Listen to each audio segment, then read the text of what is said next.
वाला question number कौन सा है? 10। देखें, अगर एक शख्स ने अपने पीछे एक बेवा और दो बेटे छोड़े हों तो इसकी विरासत मालियत जो उसने छोड़ी है पीछे वो है जी 20 लाख रुपए। कितने बेटा? 20 लाख रुपए में से हर एक हिस्से की मालियत मतलब बेटों को और बेवा जो है उनको कितना कितना हिस्सा आता है। चले हमने लिख के रखा हुआ ताकि वक्त बचे। बच्चों कुल रकम कितनी थी जी? 20 लाख रुपए।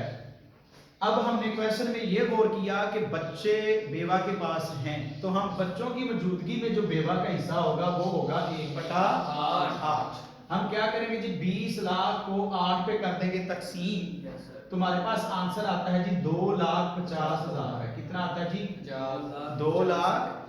ये बेवा का हिस्सा है। अब बेवा का हिस्सा तो आ गया। अब हम निकालेंगे बकाया रकम। एक ही रिदम में हम एक ही ला से आपको सिखा रहे हैं और पूरा चैप्टर जो है एक ही तरीके से आपने सीखना है। और आपने अब निकालना है 20 लाख में से 2,50,000 करेंगे माइनस ताकि बकाया रकम आ जाए। जारी बात है बच्चे यहाँ पे गलती ये करते हैं कि जो बेवा का हिस्सा निकला है उसी में से बच्चों को बांट देते हैं। और बेवा बेचारी का क्या गुनाह है? जो बेवा का हिस्सा है वो लहदा है। कुल रकम में से हम बेवा का हिस्सा जो निकला वो माइनस करवाएंगे ताकि बकाया रकम निकल आए।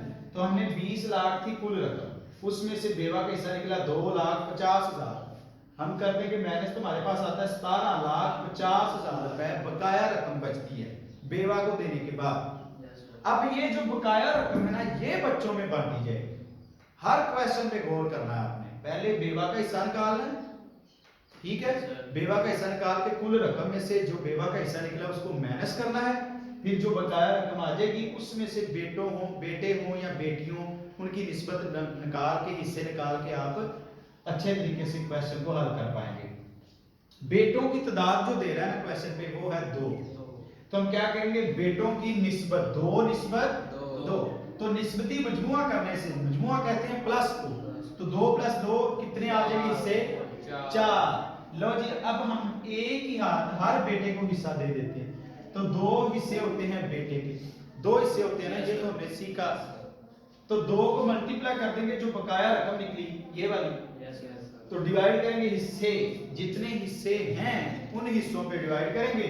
तुम्हारे पास आंसर आता है बेटा जी 8,75,000 रुपए। 8,75,000। ये दोनों बेटों को इतने इतने मिलेंगे। एक को भी 8,75,000, दूसरे को भी यही रकम मिलेगी। ये था हमारा क्वेश्चन नंबर 10। अब सदाकत बेटा क्वेश्चन नंबर 11 का जरा पढ़ो, क्या वो कह रहा है? असगर ने एक जायदाद 4,80,000 रुपए की छोड़ी। इसने अपने पीछे एक बेवा 3 जी, यहाँ पे उसने नाम दे दिया जी असगर ने जितनी जायदाद छोड़ी, मालियत या जायदाद लिखते मालियत छोड़ी जी वो है जी मेरे पास 4,80,000। 4,80,000 जी 80,000 रुपए जी। असगर ने जितनी मालियत छोड़ी वो है जी 4,80,000 रुपए। अब देखो ये कि उसके पास बच्चे हैं। Yes sir. ठीक है, तो फिर बेवा का हिस्सा बच्चों की मौजूदगी में कितने हिस्से निकलेंगे? 1/8। शाबाश। यहाँ पे लिखें बेवा का हिस्सा बच्चों की। अब आपको ये ज़बानी आ जाना चाहिए, ठीक है? बच्चों की मौजूदगी में, तो बच्चों की मौजूदगी में जी हिस्सा 1/8, तो मल्टीप्लाई कर दें जी 8 पे कर दें तकसीम। पकड़े अपना अपना कैलकुलेटर, ये पकड़ लो। 4,80,000 को डिवाइड करना है 8 के ऊपर, तो मेरे पास आंसर आता है जी 60,000। कितना आता है जी? 60,000 बेवा का हिस्सा आ गया जी। कितना आ गया जी बेटा? 60,000। अब हम ये तो रकम नहीं ना बांटेंगे बच्चों में, ऐसे पुत्र ये तो नहीं ना बांटेंगे, ये तो बेचारी बेवा का हिस्सा निकला है जी। अब यहाँ पे हम निकालेंगे बकाया रकम जी बेटा। जाए बकाया रकम वह जी मेरे पास कुल रकम थी 4,80,000 माइनस कर देंगे 60,000। करें जी, अपना कैलकुलेटर पकड़ें, तो मेरा ख्याल है ये आ जाएगा 4,20,000। जारी बात है। 80,000 में से 60,000 जब माइनस करते हैं ना तो बाकी बचेगा 4 लाख। देखिए अपने कैलकुलेटर पे यही जवाब आ रहा है 4,20,000 रुपए। Yes sir. ये बकाया रकम आ गई बेटा, ये क्या आ गई? बकाया रकम। इधर से चलना है आपने, पॉइंट याद रखना है। जो बकाया रकम है वो बेवा इधर से नहीं बनती। बकाया रकम कुल रकम में से बेवा की रकम जो निकली है, हिस्सा जो निकला है उसको माइनस करना है, तो फिर आपके पास बकाया रकम आएगी। अब देखो बच्चों और बच्चियों में जो निस्बत है वो कितनी आएगी बेटा? बेटे कितने हैं जी? 3। जी हम यहाँ पे लिखेंगे बेटों और बेटियों की निस्बत। बेटों और बेटियों की निस्बत। शाबाश। बेटे कितने हैं जी बेटा? 3।